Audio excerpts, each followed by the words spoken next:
બધા મજામાં જશો. તો અટાણે આપણે આવી ગયા અહીં વાડીએ. રવિવાર હે તો આપણે આવી ગયા વાડીએ. તો વ્યૂ જોઈ લો વ્યૂ. તો હાલો આપણે ભોળાનાથે જઈએ.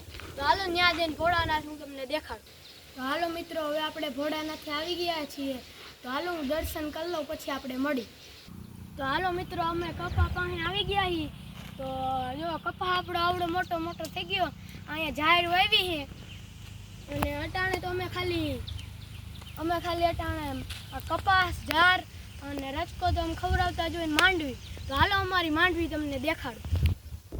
તો મિત્રો જો હવે આપણે માંડવીમાં આવી ગયા છીએ. માંડવી હાલખેલા હારી થઈ છે. તો ફૂલ આવવા માંડ્યા છે. હાલખેલા હમણાં તો પછી લેવાય હોતા જાહે. તો હાલો હવે હું તમને બીજી વસ્તુ દેખાડું.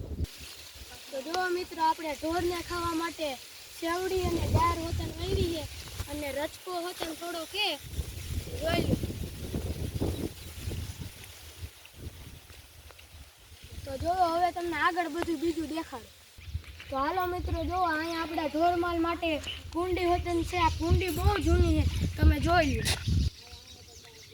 આ કુંડી બહુ જૂની છે, આટલા આપણે ઢોર છે. તો હાલો હવે આપણે ઢોરમાં જઈએ. હાલો મિત્રો, જો આટલા આપણી પાસે ઢોર છે એટલે પાણીની ખાવા પીવાની તમને મેં બધું કહી જ દીધું. તો આગળ બધું તમને હાલો મિત્રો, જો અટાણે આપણે આવી ગયા છીએ ઢાંઢા ગાડી. આ જામફળી નીચે આવી ગયા છીએ. મસ્ત ટાઢો પવન આવે. આ અમારે ઢાંઢા ગાડી જૂની છે બહુ. અટાણે તો વવણી જો ટ્રેક્ટરની ને બધું પડ્યું છે. આ ઢાંઢા ગાડી બહુ જૂની છે.